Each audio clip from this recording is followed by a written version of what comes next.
Welcome to this Roundup. As artificial intelligence and machine learning are rapidly entering the high-tech warfare battleground, autonomous weapon systems are becoming a terrifying global reality. Reports are already emerging of complex algorithmic system support more and more aspects of warfighting, including in navigating and utilizing unmanned naval, aerial, and terrain vehicles, in producing collateral damage estimations, in deploying fire and forget missile systems, in using stationary systems to automate everything from personal systems and equipment maintenance to the deployment of surveillance drones, robots, and more. As autonomous weapon system progresses rapidly, the reality today is that artificial intelligence is leading us toward a new battlefield that has no boundaries or borders and may or may not have humans involved and will be impossible to understand and perhaps control. The very idea of militarization and use of lethal artificial intelligence seems to be a highly destabilizing development as it brings complex security challenges for each nation's decision maker at all levels. The positioning of autonomous weapon systems would alter the very meaning to be a human and will in no uncertain terms alter the very fundamentals of security and future of humanity and peace. Now, as further weaponization of AI is inevitable, it is important to understand and evaluate, is it possible to prevent a lethal autonomous arms race? If we cannot prevent autonomous arms race, what could go wrong? And is there any binding international law against autonomous weapon system actions that would violate the principles of humanity and the directives of public conscience? To discuss autonomous weapon system and law, I am delighted to welcome Professor Markus Wagner to this Roundup. Professor Wagner is an associate law professor at the University of Wollongong. He is based in Australia. Welcome, Professor Wagner. We are honored to have you on this Roundup. Thanks so much for having me. Wonderful, Professor Wagner. So, as nations individually and collectively accelerate their efforts to gain competitive advantage in science and technology, further weaponization of AI is inevitable. How are nations weaponizing AI from your assessment, and what is the state of autonomy in weapon systems as we speak? So let me start out by saying there isn't any evidence at this point that we have what one would consider truly autonomous weapon systems, right? And I think we have to make a distinction between various gradations of autonomous weapon systems, and we may have to do that relatively early in order to understand this, because what we see today are remotely operated drones on the one hand. Those are not autonomous, right? They're remotely operated. Someone sits at the control and steers these weapon systems and allows for interventions at any moment in time. And so we need to shelve that in some sense in order to get a better grasp. And there's a second category that's sometimes referred to as semi-autonomous weapon systems or other means. I usually call them automated weapon systems. And those are weapon systems that, once activated, for example, fly a pre-programmed flight path and then drop on a predetermined target, right? So those have been around for a fairly long time. Right? If you go into the 1980s, 1990s, one sort of well-known example is the Tomahawk cruise missile. You shoot the missile off, it flies a pre-programmed flight path, and then doesn't do anything in terms of self-determination, if you will, or self-guidance, but simply drops on the target and explodes. And then you have autonomous weapon systems, and those are what we'll be talking about for the most part, and those are really not in existence at this time. So what defines an autonomous weapon system is that it can self-select, it can self-identify, it can self-select the approach towards a target within given parameters. We're not talking about the Terminator, right? We're talking about a weapon system that is being given a particular area to engage in, and then must be guided by principles that I'm sure we'll be talking about of international humanitarian law, such as the principle of distinction, principle of proportionality, precaution, and then also questions of individual responsibility will come up. militaries are somewhat cautious in this regard, and I think there's still some time to engage in a meaningful discussion at this point to steer where this is heading. No, glad to, and that was a great overview, and I'm glad to hear that, we are still not at a point where we have to be really worried about the state of the autonomous weapon system. Now, artificial intelligence, still, if you look at it, artificial intelligence is prepared to revolutionize warfare as we go further and as more advances are happening, and nations will undoubtedly develop the weapon system that this technology will make possible. But as with all the prior technological leaps that we have seen, in the weapon systems, those intent on using artificial intelligence in combat will need to be mindful of the very fundamentals of the law of armed conflict that will be shifting. Now, from your assessment, is there a clear understanding of what will shift and what will change by nations' decision makers as we go further into development of autonomous weapon systems? Let me say this. I think the answer is no, but the answer is no not only with respect to autonomous weapon systems, but the answer is also partially no with respect to autonomous vehicles, generally speaking, right? I think most policymakers don't grasp necessarily the consequences of what this may entail, right? Because we don't have really good liability rules at this point. What happens when an autonomous vehicle in street traffic right now, right, crashes into a group of people, and how those decisions are made in emergency situations is at this point pretty indeterminate, right? This involves questions of philosophy that have long plagued philosophers, the question is, how do you implement these issues in a system that you then have to determine the situations as they come up? So it's really something that needs to be thought through incredibly carefully, both on the military side and the non-military side, ex ante, right? Not when this happens, but prior to deployment. And if you think about some of the uses of autonomous vehicles at this very moment in time, one criticism that people like myself would raise is that one shouldn't field test autonomy with respect to, say, autonomous vehicles on our roadways in live traffic, right? I'm personally very averse to this, and I think we should test this out much more carefully, and different companies use different methodologies here. Google, for example, seems to be running a different model in which it basically runs a lot of testing by software versus Tesla, which seems to be running some of these things on a live basis. And I myself am somewhat more critical of that.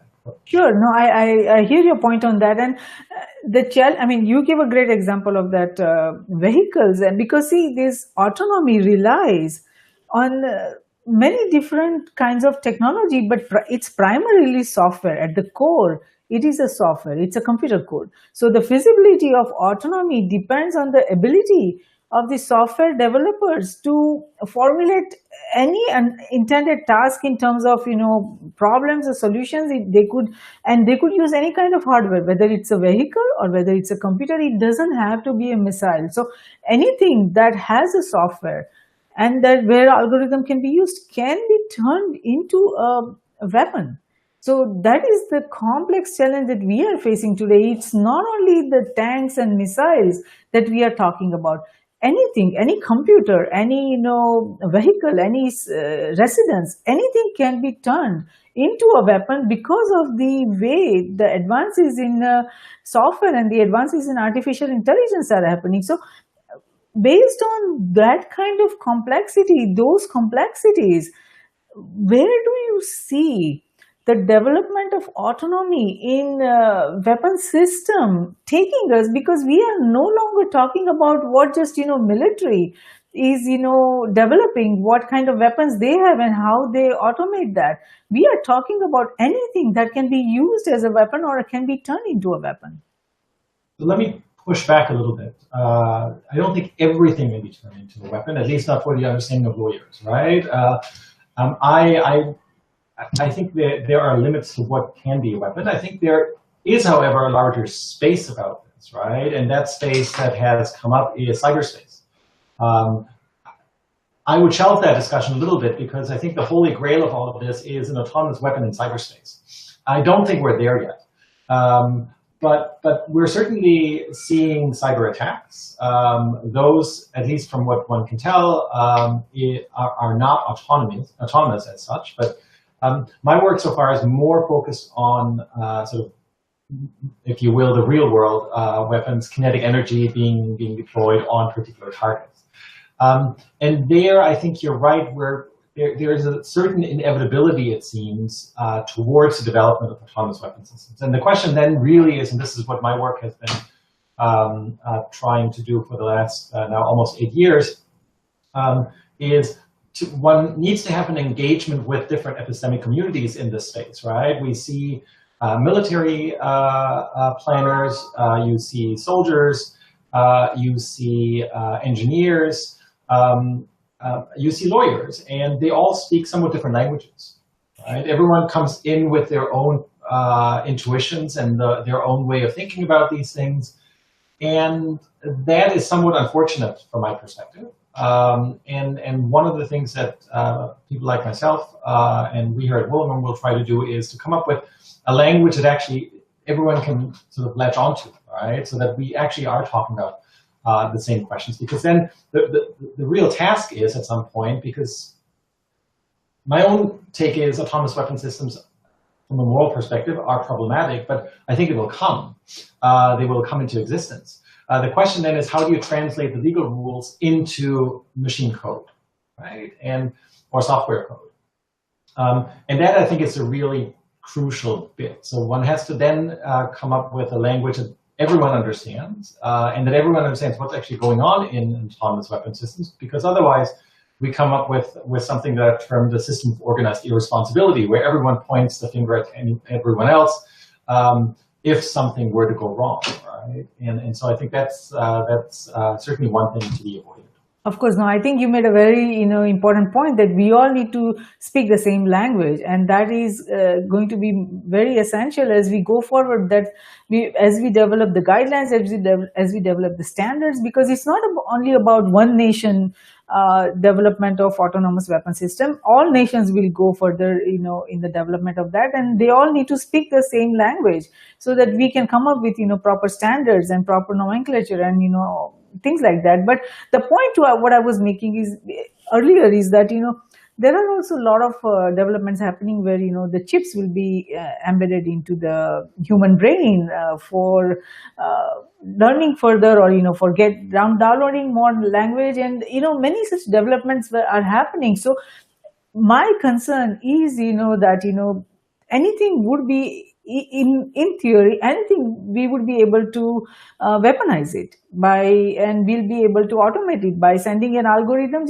Terrorists may be able to turn the chips embedded into the human brain also as a weapon. So there are these are just still in theory, but the developments are happening in that direction. So there are a lot of concerns if we look at everything holistically. But let's go back to talking about the nation's development. Like many nations, like United States and China, they're all already developing advanced systems with autonomous features, and in future combat will therefore occur at a very rapid pace, where perhaps human operators will simply not be able to keep up. That's what the predictions are. So are we heading towards a time where advanced weapon systems may well create an environment so complex for humans that it will be very difficult to control?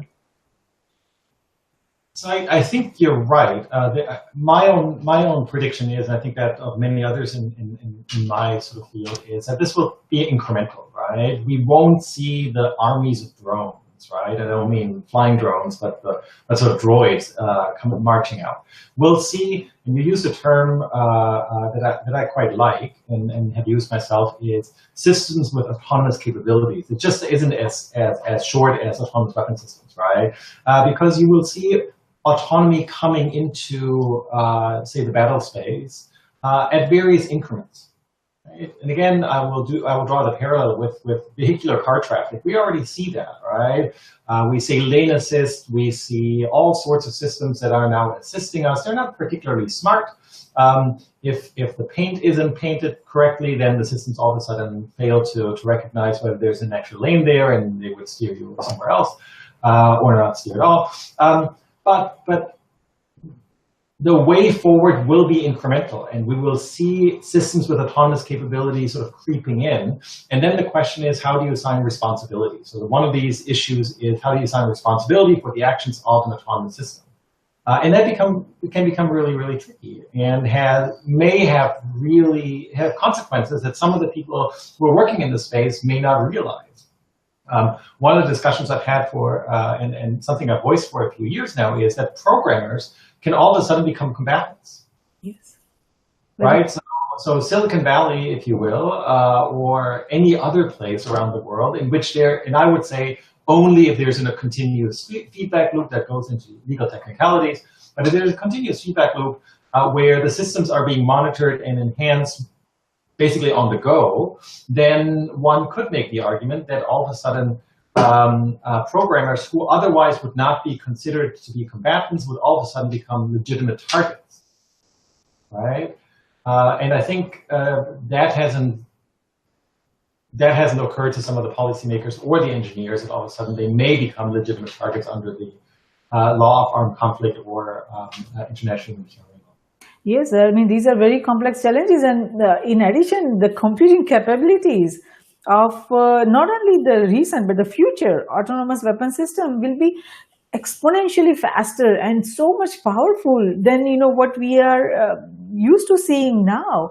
As the further development happens, and the hardware that will be required will be very small. Those are the kind of changes that we are moving towards, and these autonomous systems will also be equipped with perhaps by the time we would have reached the advanced artificial general intelligence, where the machine intelligence will be equivalent to the human intelligence, so that those systems that we develop will adapt and learn by observing their environment. It will be just like human intelligence, as it learns more by the experience, so that will also learn more by experience. So it is going to create many complex challenges because we just don't know where it's going. So it seems that we need to understand where we are right now, where we are going, and as the AI has many components. I mean, when we look at it, that the components are like machine learning, the ability to understand natural language,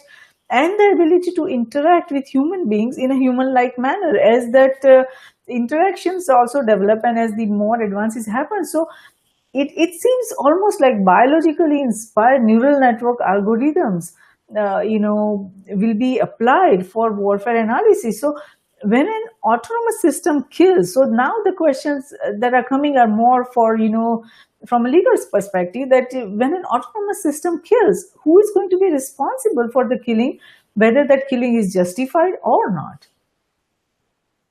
So that's a question I've been asking for quite a while. I've tried to identify at one point, sort of at various stages, who could be held responsible, but then the question becomes one of how do you assign responsibility within a chain, right? And that's always complex. In complex decision-making processes, it's always very difficult to assign legal responsibility, and has been for quite some time, both in the civilian and in the military arenas. And so my starting point would be, look, programmers could potentially be held responsible if they don't implement what is being given as a directive into the code. Then you have decision makers who, on the military side, are supposed to test these systems with their compatibility of what's called the Geneva Conventions, essentially. The problem there may be that some of the decision makers on the public side, i.e. on the military side, may not have the technical capabilities to actually understand what the systems actually do, right, in a granular format. I'm not saying that I do, But if you take those obligations seriously under Additional Protocol 1 to the Geneva Conventions, then you would have to say you really have to have a thorough understanding of the system that you are allowing to be put on the battlefield. Then you have high-level commanders who say, we will deploy particular systems in any particular campaign. And then you have the frontline personnel who deploys the system into combat, right? And so you could probably come up with more people along that chain, but I think those are sort of the rough elements. And it's usually the last person in the chain of command who may be held responsible. And my own criticism is if the frontline person, if that person who was supposed to do the testing may not be capable of understanding the system fully, and they have time, they're supposed to have time and certify all of this, much less will the frontline person be able to actually understand what it exactly is that they're doing and the machine is doing that they're deploying, right? I just don't expect that those people will be programmers at the caliber to understand what the black box that sits in front of them is capable of doing or what exactly it will do given any particular situation. Because real autonomy involves an element, at least from my perspective, an element of discretion, right? So that you leave it to the system to say, if I have 3 weapons, I will deploy the most appropriate for the circumstances at the time. And that may have to do with how much military personnel is there, the hardening of the target, how many civilians are in the area, and so forth. That then becomes a question of discretion, and that really is autonomy from my perspective, not something that's pre-programmed, because that would merely be autonomy. Yes, that's very true. I mean, this is very complex because this is centered around the software, these autonomous weapon systems. So the responsibility is, lies from, like you said, the software engineers who write the code or operators or the commanders who supervise them. So that brings us, another question is that who audits the kind of algorithms that are being written by these software engineers, whether, there is a embedded instruction into it to not follow the laws that are the humanitarian law or any other laws that are established by respective nations. So how the challenge is going to be that who is going to be intelligent enough or who will have the capability, or if there is any entity or organization that will have capability to audit all these algorithms that are, used into development of autonomous weapon systems, and how will that testing and verification of these increasingly autonomous weapons be handled in a way that will create enough transparency and some level of confidence for everyone involved to reach international agreement to avoid worst case scenarios of mutual destruction? Because once these autonomous warfare starts, then it's going to be very difficult to stop it, and the threat lies into the destruction of humanity. So this is a very complex challenge, and I'm just not sure if we have any entity who can effectively do the testing and verification and audit at this point. So again, I'm going to push back slightly on this, right? I personally don't see that doomsday scenario of once we have the autonomous systems going, that they will not stop, right? The way targeting works in militaries, it's a fairly complex process. And there's, at this point at least, a fairly large number of human capabilities involved, and large number of the decision-making processes are human controlled.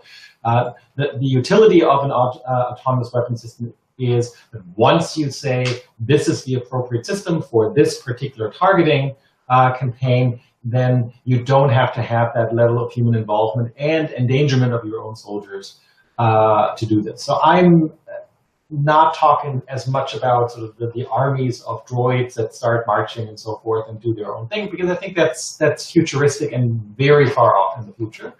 But the more immediate concern is, as you say, how do we verify? How are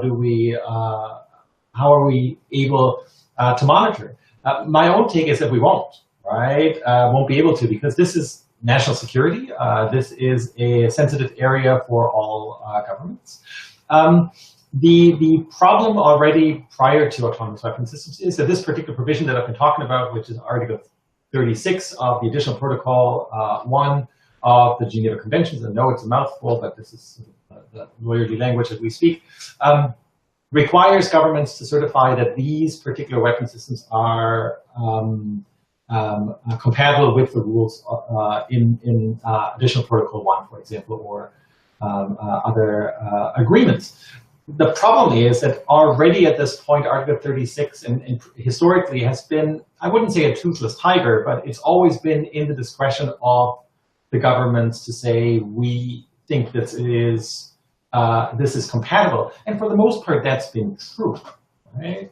The challenge here is that governments are going to be low, I would say averse or not willing at all, to put out the code, because that's really valuable. Right? The code of embedding autonomy into a weapon systems is what makes everything work, right? Because if you make it open source, then everyone, again, is on the same playing field. So I don't think we'll have a verification process in that same way. That said, there is a process underway in the Convention on Certain Conventional Weapons, the CCW,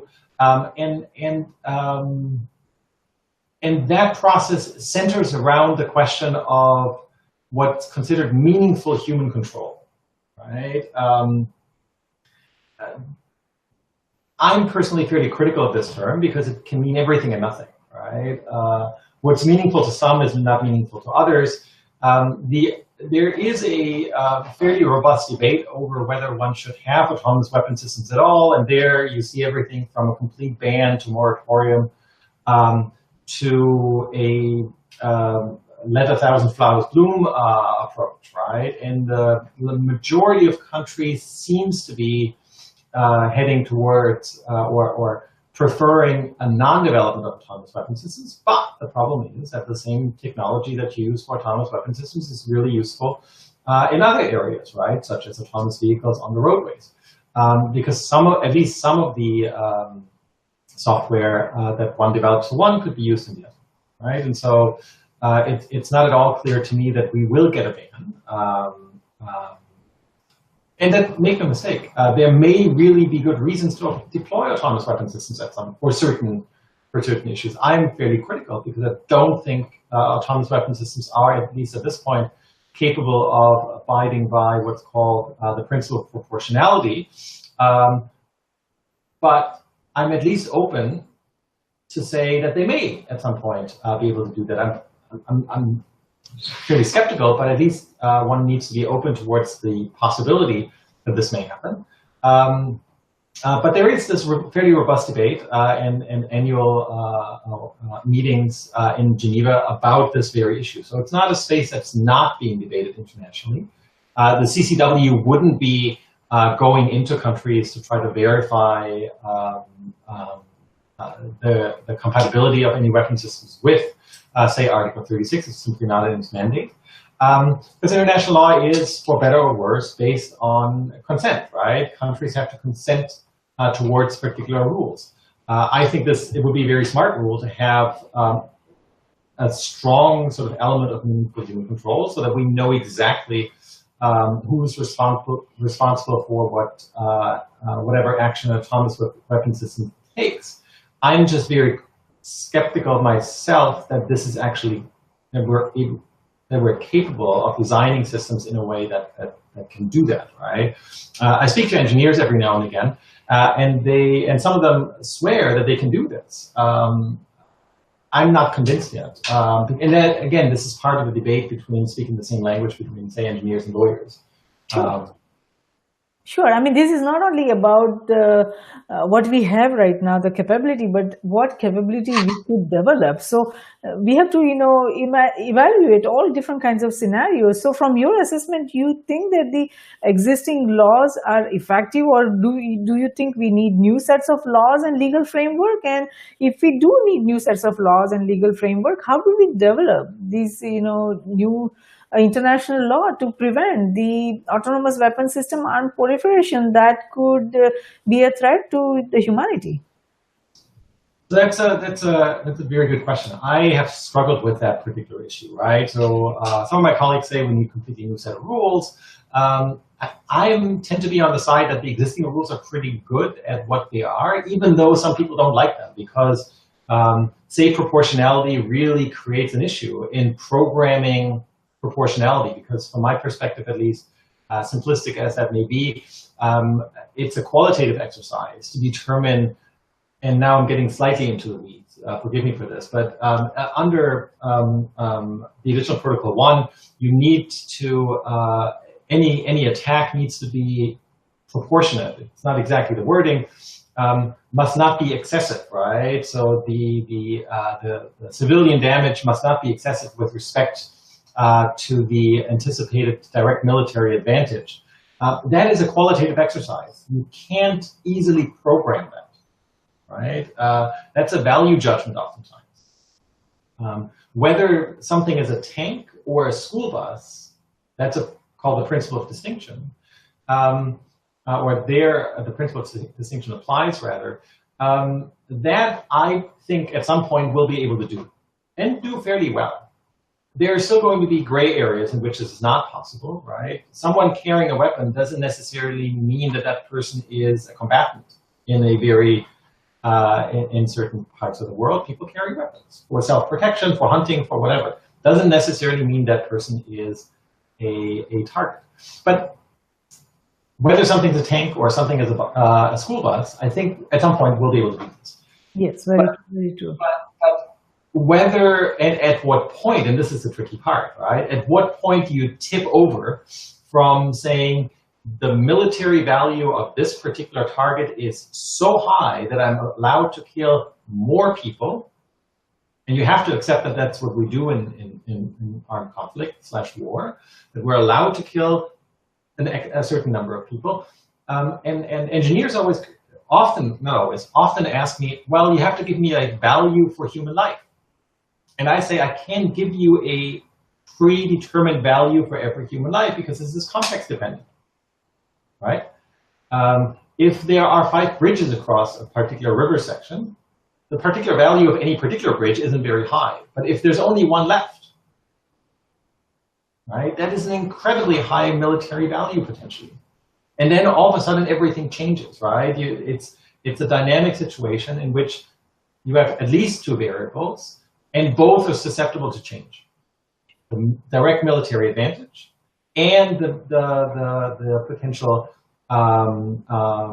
damage for civilians or civilian objects, right? And so that's why I say at this point that the compatibility, I don't see it being possible unless engineers are coming up with a really good way of making those determinations. And we see some debates there in say the autonomous vehicle space as well. And I don't think we're at a stage yet where we've reached that level of sophistication.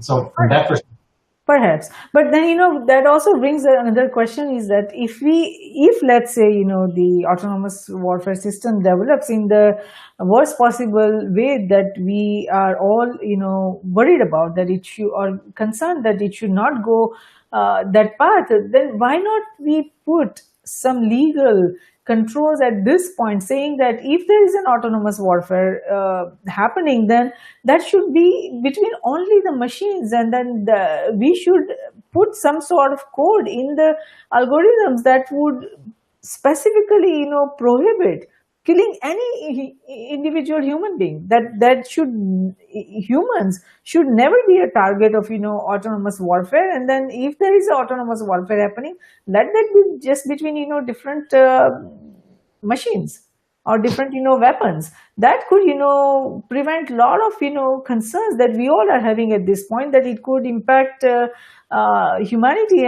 But again, that's just a thought. I wish that people, the decision makers, come to that point and decides that let be a war between weapons and let machines, and let not any human being ever be a target of such warfare. But anyway, let me interrupt you there, because this is I like that thought, right?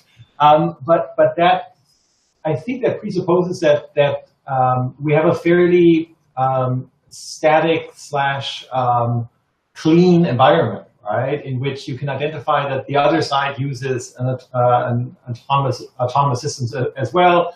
And therefore, all of a sudden, we recognize and sort of we play chess, right? Look, from my perspective, we should play chess to win wars to begin with, and we don't have any human casualties. But we've never been there, and we won't get there. But reality is much more messy than that, right?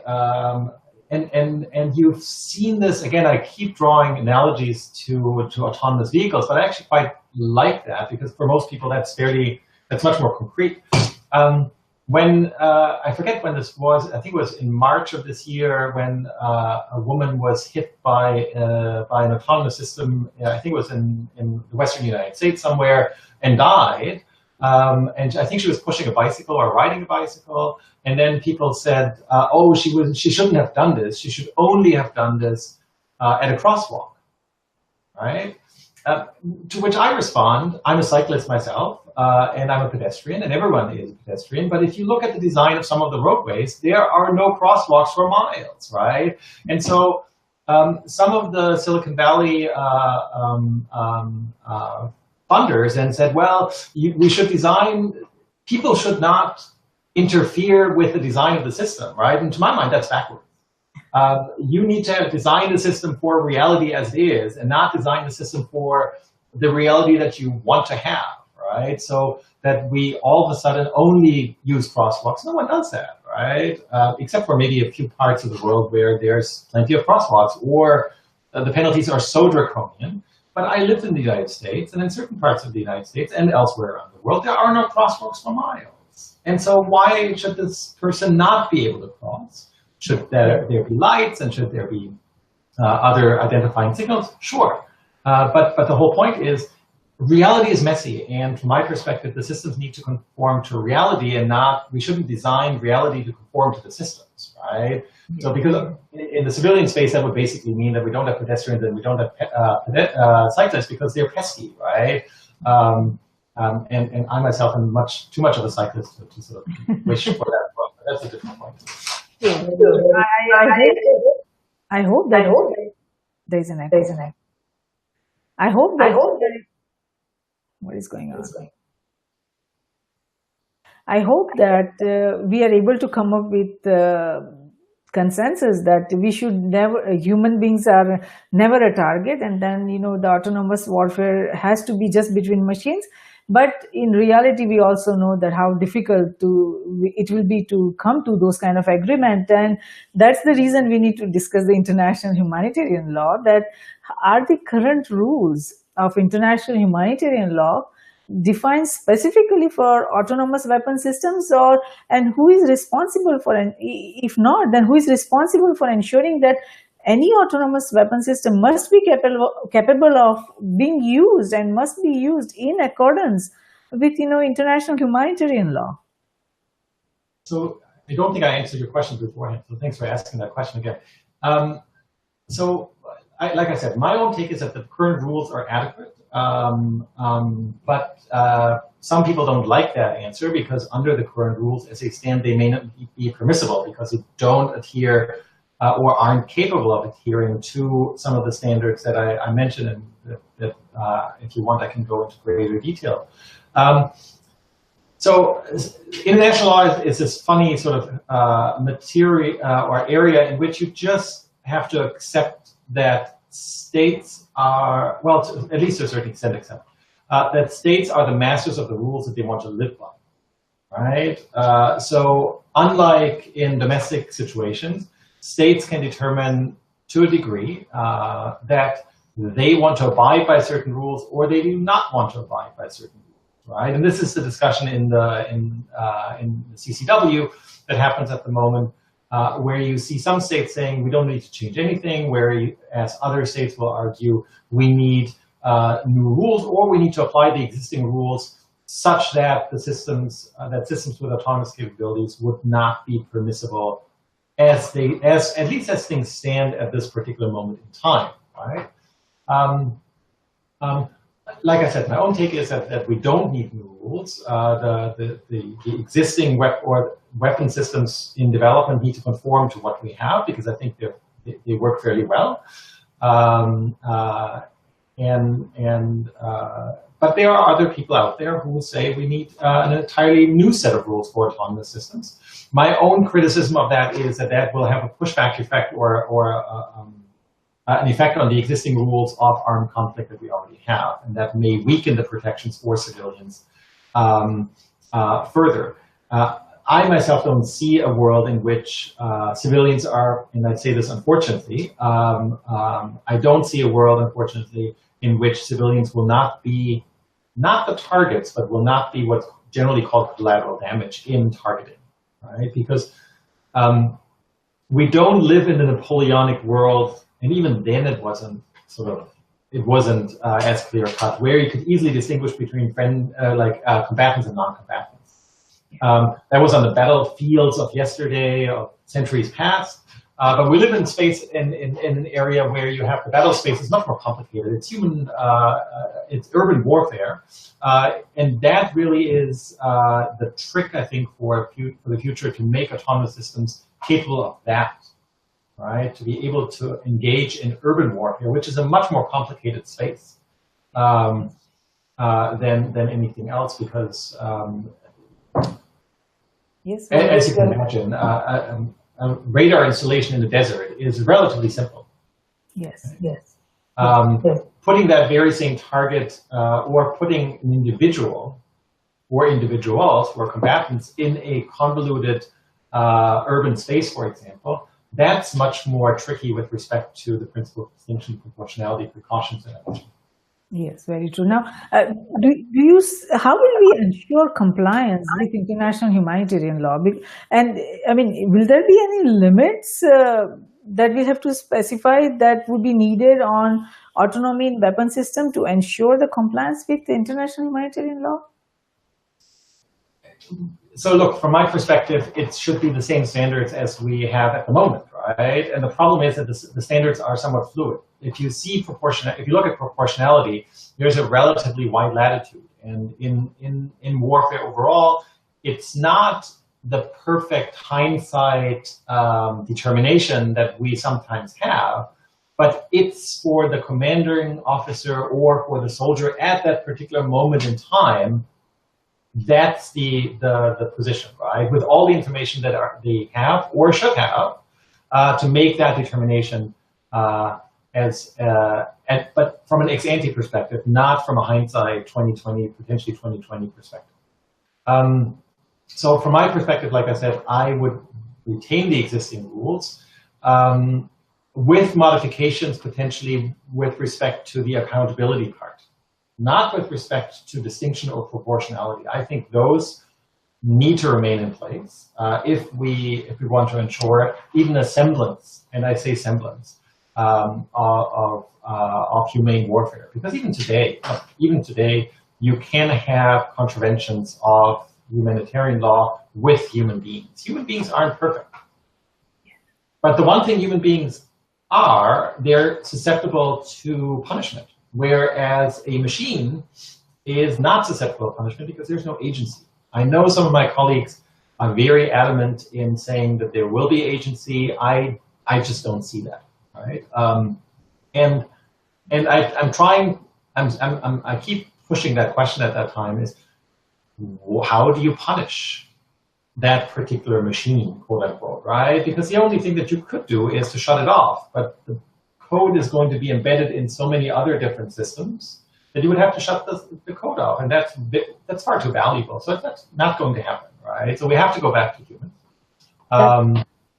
That's where the complex challenge is, right? I mean, how do you punish a machine?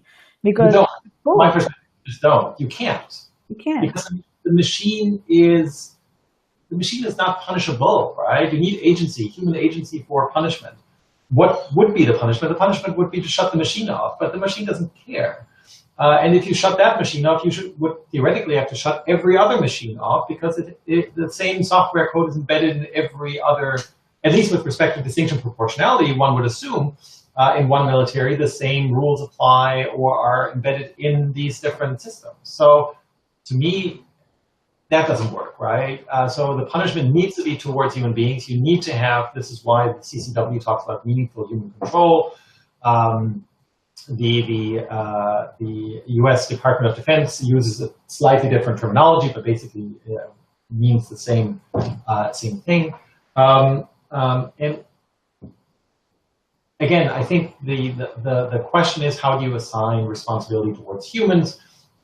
And just like in complex civilian areas, you may end up with systems, like I said before, that I call systems of organized irresponsibility, where it's really hard to figure out who's to blame because no one has the full panoply of oversight. And if we've learned anything from sort of the history of international humanitarian law and international criminal law, it's usually the people on the front line that get punished, and not the people who are responsible for fielding the systems in the first place. Sure. No, I hear you. I mean, this is going to be a very complex question that we will need to come up with some proper solution, because it's how do you control, how do you regulate, how do you govern these kind of machines where it's just algorithms, and do you destroy the algorithm completely and destroy all the machines that have that embedded algorithm, or how do you go forward, or you just destroy the algorithm and not the machine? So it's a very complex question that we'll still have to think about how to address that. But in the beginning, I recall you describing different categories of autonomous weapon systems. Some are semi, some are full, and some are automatic weapon defense systems. So should there be different laws for all these different categories, or should we develop just one comprehensive law, and all of these different categories should follow that? So for me, there's only one category of autonomy, right? We have remote controlled, we have automated, and we have autonomous systems. And yes, those exist on the spectrum, right? Because some automated systems may have elements of autonomy, and some autonomous systems may have elements of automation, or even remote control, right? So you can take over during deployment, or red carded, or other such things. Do we need different rules for different categories? I don't think so, personally, because no matter what you have, remotely operated systems, automated systems, or an autonomous system, you still need to abide by the principle of distinction, which says you need to distinguish between civilian objects and military objects. You still need to abide by the principle of proportionality. The damage to civilian objects or civilians must not be excessive in relation to the direct and anticipated military advantage. And you still need to take all the precautions. The distinction, if you will, but I don't think we need different rules, is with respect to the attribution of personal accountability. Because as we just said, yes, we don't punish the robot, quote unquote. I don't like the term robot. We don't punish the software because we can't. If anything, we need to hold liable individuals, right? And when you have a remotely operated system, it's relatively clear. The line of responsibility is relatively clear. And I say relatively because you can still see some gray areas there. Sure. With automated, it's also somewhat clear because you have a predetermined flight path in the case of a cruise missile. With autonomy, it's somewhat different, right? I think that the real tricky part is that. And there, I don't see, we'll have to, unfortunately, sort of law always runs behind this a little bit, right? Law always tries to catch up in a weird way. I think the best thing you can do is to try to get autonomous systems, whether in the military or elsewhere, to have a good audit trail. That what decision has led to this particular outcome. And that's true for civilian applications, say in the healthcare sector, or in the military sector, or for autonomous vehicles, again, on civilian roadway. Right? You need to have an audit trail in which the system tells you afterwards if say a war crime was committed, which everyone always says will never happen. I'm skeptical. War crimes will happen even with autonomous systems. Why was this particular action done on the basis of what, and how do we trace it back? All right, and so I think that's potentially one way of ensuring that. My only concern is that the systems are so complex that even that audit trail is going to be very difficult to implement, right? Very software code runs over potentially generations of people who are no longer there, then you would have to then say, well, the next person will have to certify that this is still in compliance with. That's, in theory, all possible. Again, reality is very messy. Yes, it's very, very complex. I mean, we all hope that there is no warfare that is going to be based on autonomous weapon system. But if it does, then let it be just between the machines. And if it's not between machines, and if we cannot control it, and if humans are target, then how do we define how much collateral damage would be acceptable? Because like you were just talking about that, if we should keep an eye on the trail where the machine is going on, audit that. But let's say, if autonomous warfare machine is targeting a drone that they want to destroy, just an example, and if the drone is in a human, large human civilized area, then how does the machine determine that whether it should take out the drone where it's on a city, or whether it should wait till it reaches some area where there won't be any human damage? So how would it define? I mean, these are very complex scenarios that we'll have to train the machines with, or machines will have to train themselves, and that seems to be very complex, because now we are talking about collateral damage, and how much collateral damage is acceptable. Look, for autonomous weapon systems, the good thing is that we have those discussions already, and we don't have, in a weird way, we don't have the answer to them, right? Because if you ask different people, you will come up with different answers. That's the real problem, right? We have some guidelines as to what proportionality exists of, but we have this tricky term, not excessive, right? Or must not be excessive. And excessive is one of those malleable legal terms that you can put everything into. So it's not a problem specific to autonomous systems. My only point is that by default, almost, autonomous systems, if we're not thinking decades and decades potentially ahead, but if we're thinking about sort of the near and midterm, then these qualitative decision-making processes are just not susceptible to machine learning, at least from my perspective. I can be convinced that this at some point will be the case, but I don't see it at this point yet. But the problem that you've described is already in existence at this particular moment in time, even for humans, right? To take out a high-value target, do you wait until that target has moved into a less populated area? Because we will never have clean warfare, right? We will always have civilians as part of the casualty mix, unfortunately.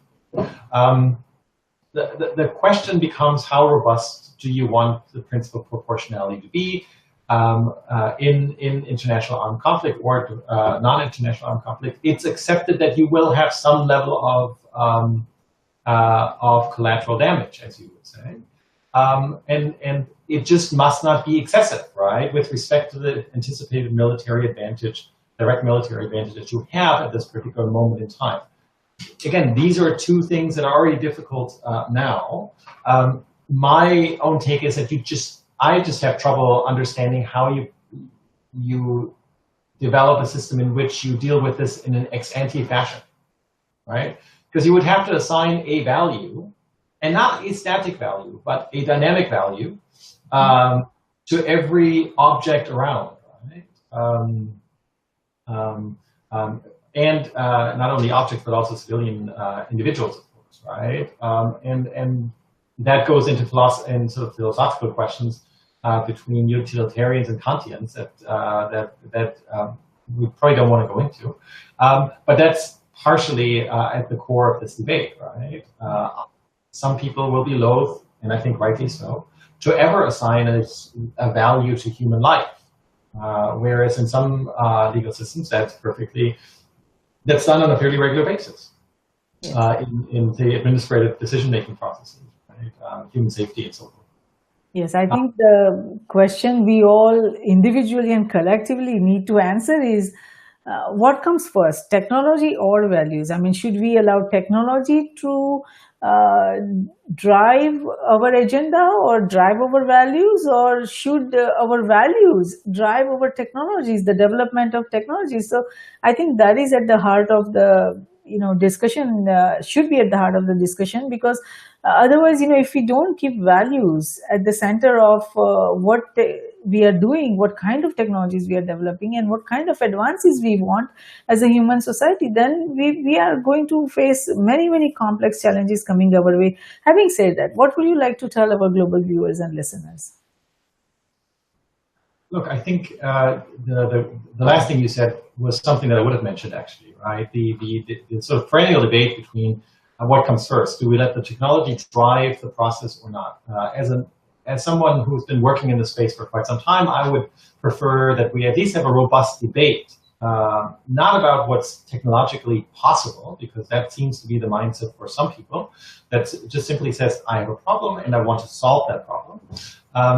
But we need to have a robust debate about the values that we want to enshrine there, right? And I think that's something that we may be on the way towards doing. But I think the attraction of autonomous weapon systems for policy decision makers, right, and political decision makers is relatively high. And I think that's where the real debate needs to take place. My own experience is that the military is relatively susceptible to these arguments, right? They're not as straightforward with respect to we want autonomous weapon systems at all costs, but it's oftentimes political decision makers or policy makers that seem to find those systems very, very attractive, because look, you don't have to face the political blowback, if you will, of individuals dying, right? So my own take is we will have autonomous systems, or systems with autonomous capabilities at the very least, at some not so distant future, right? And they will creep into the military space just as they will in the civilian space.